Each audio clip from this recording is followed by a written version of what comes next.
আমি মাছ বিক্রি করলে চাষিদের কিছু থাকবি না, সব শেষ। যে ফিটের দাম। তো বন্ধুরা, আপনারা চাষির মুখ থেকে শুনলেন যে আসলে এই দামে মাছ বিক্রি করা যাবে না, কারণ এই দামে মাছ বিক্রি করলে অনেক সমস্যা, তো যার জন্যে পরে বিক্রি করতে হবে।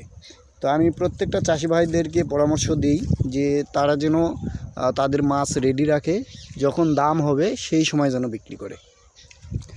তো এখন মাছ চাষে আসলে প্রতিযোগিতা শুরু হয়ে গেছে। যেমন ধানের বাজার, ধান কাটার পরে দাম নাই, পরে কিন্তু দাম হয়, ঠিক তেমনি মাছের বাজারটাও তাই। মাছ রিজার্ভ রাখতে হবে তৈরি করে, এরপরে যখন দাম হবে তখন বেচে শেষ করা লাগবে।